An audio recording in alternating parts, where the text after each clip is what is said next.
পূর্ণভূমি এই ভারতবর্ষ, যেখানে বারবার নেমে এসেছেন কৃষ্ণ স্বয়ং ভগবান। এসেছেন তার অংশ, এসেছেন তার গলা, এসেছেন পুংশতাংশ। তাই এই ভারতবর্ষের মাটিতে যারা জন্মগ্রহণ করেছেন, অনায়াসে তারা ধর্মকে অর্জন করবার সৌভাগ্য লাভ করেছে। ধর্মকে নিয়ে এই যে টানাটানি, ধর্মকে নিয়ে এই যে মতবিরোধ, এ বলে আমার ধর্ম বড়, ও বলে আমার ধর্ম বড়, মুসলমানরা বলছে আমাদের ধর্ম বড়, খ্রিস্টানরা বলছে আমাদের ধর্ম বড়, সনাতন ধর্মের মানুষ আমরা হিন্দু, আমরা বলছি আমাদের ধর্ম বড়। হরি বল, হরি বল। এই যে ধর্মকে নিয়ে এই যে একটা বৈষম্য ভাব, এই যে মতবিরোধ, এই নিয়ে আমেরিকার শিকাগো শহরে একটা ধর্ম সভা অনুষ্ঠিত হয়েছিল। বিভিন্ন দেশের ধর্ম যাজকেরা তারা এসেছিল নিজেদের ধর্মকে বড় প্রমাণ করবার জন্য। ভারতবর্ষের সনাতন ধর্মের প্রতিনিধি হিসেবে যিনি গিয়েছিলেন তার নাম কি? তার নাম কি গো? না, বিবেকানন্দের অনেক আগে। তিনি হলেন ব্রহ্মানন্দ মহারাজ। তো অন্যান্য দেশের ধর্ম যাজকেরা তারা এসেছিল, বহু মূল্যবান পোশাক তারা পরিধান করেছিল, তাদের সর্ব অঙ্গে বহু মূল্যবান স্বর্ণ অলঙ্কারে তারা ভূষিত ছিল। কিন্তু ভারতবর্ষের সনাতন ধর্মের প্রতিনিধি হিসেবে যিনি গিয়েছেন, তার তো গায়ে কোনো স্বর্ণ অলঙ্কার ছিল না। কে গো মা? হাড় বলিয়া গলায় পড়িলি সমন কিঙ্কর সাপ, শীতল ভাবিয়া আগ্রহ পোহালি পাইলি বর্গতা। যারা প্রকৃত সাধুগুরু বৈষ্ণব, তারা গায়ে স্বর্ণ অলঙ্কার রাখে না, তাদের একটাই অলঙ্কার, সেটা বলবো কি বলুন তো? তো এহেন ত্যাগী বৈরাগী বসন দেখে অন্যান্য দেশের ধর্ম যাজকেরা তারা অট্ট হাসি হেসেছিল। মনে মনে ফন্দি আনতে শুরু করলো, কি করে অপদস্থ করা যায়। তাই অপদস্থ করবার জন্য মনে মনে ফন্দি আনতে। আচ্ছা মহারাজজি, আপনাকে একটা প্রশ্ন করব, বলুন। আচ্ছা মহারাজজি, আপনি কোথা থেকে এসেছেন? বলে আমি ভারতবর্ষ থেকে এসেছি, আই কাম ফ্রম ইন্ডিয়া। আচ্ছা মহারাজজি, আপনাকে একটা প্রশ্ন করব। হ্যাঁ বলুন। আচ্ছা, অনন্ত বিশ্ব ব্রহ্মাণ্ডের মালিক যিনি, তিনি তো ভগবান। এই বিশ্ব ব্রহ্মাণ্ড যার লোকরূপে বিরাজিত, তিনি তো ভগবান। এই বিশ্ব ব্রহ্মাণ্ড যার নিয়ন্ত্রণে, তিনি তো ভগবান। আপনি ঠিক বলছেন। আচ্ছা মহারাজ, তাহলে ভগবান তো সব মানুষের ভগবান, বিশ্ববাসীর ভগবান, বিশ্ব মানবের ভগবান। ভগবান তো একার কারণ নয়। আপনি ঠিক বলছেন। তাই যদি হয়, তাহলে ভগবান কেন বারে বারে ভারতবর্ষের মাটিতে আসে? হরি বল, হরি বল। ভগবান তো সব দেশের ভগবান, সারা পৃথিবীর ভগবান। তাহলে এতগুলো দেশ থাকতে ভগবান কেন বারে বারে ভারতবর্ষের মাটিতে আসে? ভারতবর্ষের মাটিতে যেন ভগবানের ছড়াছড়ি, যত যত অবতার, যত যত মহাপুরুষ, যত যত মহামানব, সব ভারতবর্ষের মাটিতে। ভারতবর্ষের ঘরে ঘরে ভগবান, ঘরে ঘরে মহাপুরুষ, ঘরে ঘরে মহামানব। বলি ভগবান কেন বারে বারে তোমাদের ওখানে আসে? প্রশ্নটা শুনে ব্রহ্মানন্দ মহারাজজি বড় চিন্তায় পড়ে গেলেন। সত্যি তো, ভগবান তো বিশ্ববাসীর ভগবান, বিশ্ব মানবের ভগবান। ভগবান তো সবার ভগবান, তো কারণ একার নয়। তাহলে ভগবান কেন বারে বারে ভারতবর্ষের মাটিতে আসে? হরি বল, হরি বল। বড় চিন্তায় পড়ে গেলেন। মনে মনে ভগবানকে স্মরণ করতে লাগলেন। ভগবান দয়াময়, এই প্রশ্নের উত্তর তো আমার জানা নেই, তবে এই প্রশ্নের উত্তর আমি দিতে পারবো না। বিধর্মীদের কাছে পরাজয় স্বীকার করে আমি কি দেশে ফিরে যাব? আমার দিকে তাকিয়ে আছে হাজার হাজার সনাতন ধর্মের মানুষ, তাদের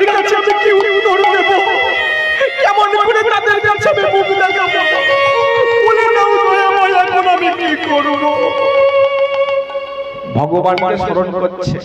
আমা চলবে কি সে ভাবছ মিছে তুমি ভাববার কে, যার ভাবনা ভেবে রেখেছেন তিনি তুমি ভাবো তাকে। হরি বল হরি বল। ব্রহ্মানন্দ মহারাজ যখনই ভগবানকে স্মরণ করলেন ভগবান উত্তরটা দিয়ে দিলেন। কিভাবে দিলেন লক্ষ্য করো। হঠাৎ দেখতে পেলেন শূন্য পথে একটা এরোপ্লেন যাচ্ছে। উত্তরটা পেয়ে গেলেন। এই যে আপনারা বললেন ভগবান কেন বারে বারে ভারতবর্ষের মাটিতে আসে, শুনুন আমি বলছি। আচ্ছা শূন্য পথে ওই যে ওটা উড়ে যাচ্ছে ওর নাম কি?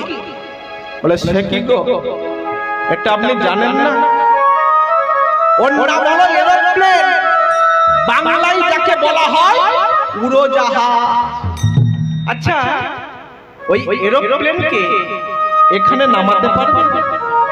যেখানে আমি আপনি আমরা সবাই বসে আছি, ওই এরোপ্লেনকে এখানে নামাবো? দৌড় মশাই। এই যে দেখছি আপনি কিছুই জানেন না, বোকার মতো প্রশ্ন করছে। বলি এরোপ্লেন কি যেখানে সেখানে নামে? এরোপ্লেনকে নামাতে গেলে যোগ্য স্থানের দরকার হয়, যোগ্য ভূমির দরকার হয়, এয়ারপোর্টের দরকার হয়। এরোপ্লেন যেখানে সেখানে নামে না। ব্রহ্মানন্দ মহারাজ জি মৃদু মৃদু হাসতে কি? আপনি হাসছেন কেন? আপনাকে একটা প্রশ্ন করলাম, প্রশ্নের উত্তর দিতে পারলেন না, অথচ আপনি হাসছেন। আপনি কি নির্লজ্জ? আপনার কি কোনো অপমান বোধ নেই? বলে কে বলল আমি উত্তর দিতে পারিনি? উত্তর তো আমি অনেক আগেই দিয়ে দিয়েছি। উত্তরটা বোঝবার মতো সাধারণ জ্ঞান আপনাদের নেই। আপনারা কিসের ধর্ম? বলে উত্তরটা আপনি দিলেন আর আমরা বুঝতে পারলাম না। বলে না, তাহলে বুঝিয়ে বলুন। বলে ওই যে এরোপ্লেন যেমন যেখানে সেখানে নামে না, এরোপ্লেনকে নামাতে গেলে যেমন যোগ্য স্থানের দরকার হয়, যোগ্য ভূমির দরকার হয়, এয়ারপোর্টের দরকার হয়,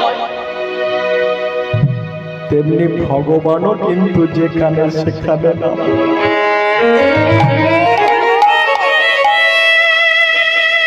ভগবানকে নামাতে গেলে যোগ্য স্থানের দরকার হয়, যোগ্য ভূমির দরকার হয়। আর সেই যোগ্য স্থান যোগ্য ভূমি হলো এই ভারতবর্ষের মাটি। পৃথিবীর এমন পবিত্র মাটি আর কোথাও দেখতে পাওয়া যায় না। পৃথিবীর এমন পবিত্র মা।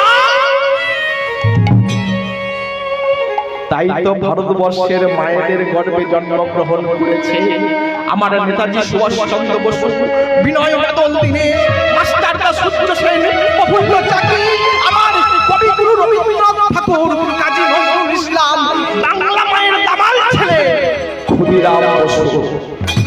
কে গো মা, এখনো ভারতবর্ষের মায়েরা পবিত্র। তাই তো ভারতবর্ষের মায়েদের গর্ভে জন্মগ্রহণ করেছে হাজার হাজার মহাপুরুষ মহামানব, বাংলা মায়ের দামাল ছেলে ক্ষুদিরাম বসু। এই যে ক্ষুদিরাম বসু ইংরেজকে মারতে গিয়ে, কিংসফোর্ডকে মারতে গিয়ে ধরা পড়ে গেল। ফাঁসির অর্ডার, নির্ভীক মায়ের নির্ভীক সন্তান ফাঁসির দড়ির সামনে গলা বাড়িয়ে বলে উঠল, এই ইংরেজদের ফাঁসির দড়ি আমাকে ভয় দেখাচ্ছিস? ভারত মাতার সন্তান কোনদিন ভয় পেতে শেখেনি। এরা হাসতে হাসতে মরতে জানে, তবু বাঁচবার জন্য কোন ভীরু কাপুরুষের কাছে মাথা নত করতে জানে না। আজ আমি ক্ষুদিরাম চলে যাচ্ছি, কিন্তু আমার পিছনে দাঁড়িয়ে আছে শত শত ক্ষুদিরাম, সহস্র সহস্র ক্ষুদিরাম, লক্ষ লক্ষ ক্ষুদিরাম।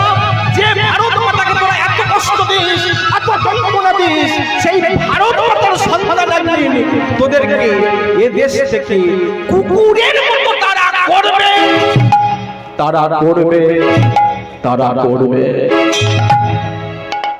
ভক্তমণ্ডলী, ভক্তিমতী মায়েরা, ক্ষুদিরামের ফাঁসি হয়ে গেল।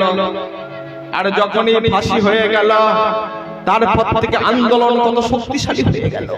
সবাই একবার দৃঢ় সংকল্প করলো, না এই অপমান সহ্য করব না, এই ভারত মাতার পরাধীনতার শৃঙ্খলা আমরা মুক্ত করব।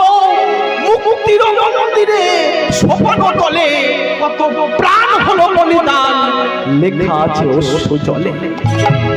ভারত মায়ের স্বাধীনতা অর্জন করবার জন্য কত মায়ের কোল শূন্য হয়ে গেল, কত আপন তারা স্বজন হারা হলো।